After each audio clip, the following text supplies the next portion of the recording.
What is phonetics?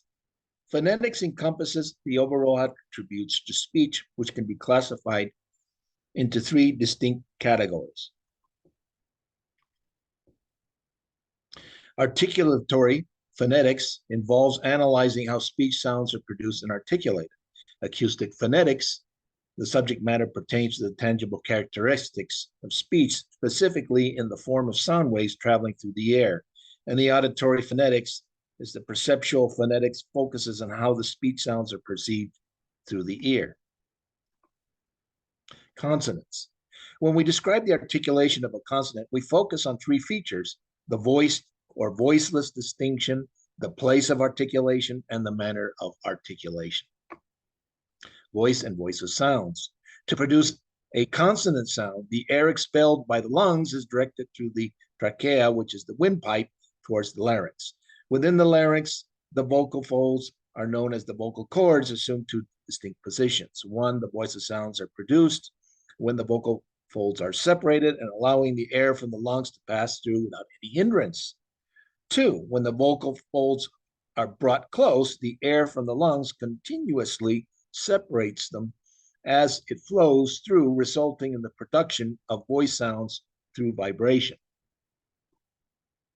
You can physically sense the difference by lightly touching your Adam apple with a fingertip, the part of your larynx just below the chin, and then making the sounds like zzz or v. You should be able to perceive some vibration since these sounds are voiced. While maintaining the position of your fingertip, proceed to produce the sound s or f as an F. And these sounds lack vocalization, and there must not be any vibration. And in additional techniques involve gently placing a finger in each ear, being cautious not to insert it too deeply, and generating voice sounds such as zzz to perceive both auditory and tactile vibrations. Conversely, no vibrations will be detected when the producing voiceless sounds like s using the same method. Place of articulation.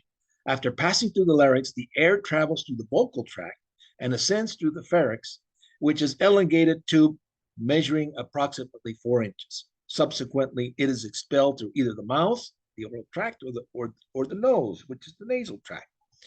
As mentioned in chapter 1, speech is usually produced during exhalation, making it challenging to talk extensively while inhaling.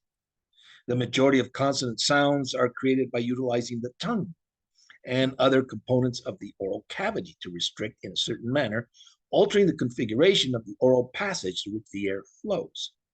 The term employed to characterize the numerous sounds indicate the point of articulation of the sound, which refers to the specific area within the mouth where the constriction occurs. What is required in a cross-section of the head? By splitting the head down the center, we have the opportunity to observe the essential patterns of the mouth that play a key role in speech production. In figure 3.1, apart from the lips and teeth, various other physical characteristics are pointed out. When describing the point of articulation in most consonant sounds, we commence from the front of the mouth and progress towards the back. It is also important to consider the distinction between voiced and voiceless sounds and starting utilizing the symbols of the IPA for specific sounds. These symbols can be enclosed in square brackets.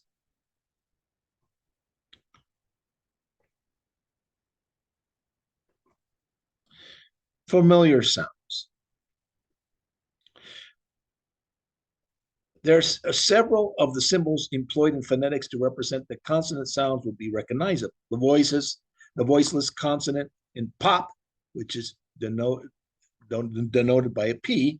The voice consonant in bob is represented by B, while M is used for the sound in mum, and W for the voice version of wet. Bilabial consonants, which are producing using the lips, are also included. The labial dentals F and V are produced by the upper front teeth and the lower lip, as heard in the initial sounds as fat and bat. The voiceless F is articulated at the beginning, while the voice V is pronounced at the end of the word 5. The alveolar ridge situated between the upper teeth is a textured region. When producing the alveolar sounds like T as in tot, D as in dad, S, Z as in size, R, L as in rail, N as in none, we elevate the front of the tongue towards this area. It is worth noting that T and S are voiceless, while D, Z, R, and L and N are voiced. Unfamiliar sounds. There are additional sounds that may not be recognizable, such as the two methods of representing the th sounds in English. The voiceless version is denoted by theta and can be found in words like then and wrath, and at the start of the phrase 3 teeth. On the other hand, the voice version, which is represented by eth, can be seen in words like thus, them, feather, and breathe. The sounds produced by the involvement of teeth are referred to as dentals. In the case where the sounds are created with the tongue tip positioned between the teeth, they are categorized as interdentals. Various special symbols are utilized to represent the sounds producing in the middle region of the mouth, involving the tongue and the palate. The symbol sh, which is used for the sh sound, found in words like shout and shoe brush, while the t represents the sh sound as heard in a child in church. These sounds denote voiceless consonants. Their voice counterparts are Z for sound in treasure and rouge, and DZ for the sound as in judge and George. Since these sounds are articulated where the alveolar ridge meets the palate, they are sometimes referred as to the post-alveolar or the palato alveolar, but for simplicity, we will label them as palatals. Another palatal sound is the voice G, commonly associated with the sound of the letter Y in words like yes, yo-yo, and lawyer. The velar sounds, which are produced towards the back of the mouth involving the velum, are represented by the velars K and G. The K sound is voiceless and is a word like kick, while the G sound is voiced as the word gag. It is important to note that the phonetic G is different from the typewritten G. Another velar consonant, the ing, is known as the enigma. It's heard in words like thong and ringing. However, it is worth mentioning that there is no G sound at the end of these words. Additionally, there's one consonant sound that is produced without the active use of the tongue, and that the H sound found in words like have, hold, who, and whose. This sound is described as a voiceless glottal sound. The glottis refers to the space between the vocal folds and the larynx, while the glottis is open, similar to the production of other voiceless sounds, and there's no manipulation of the air passing out of the mouth as the sound is produced in H.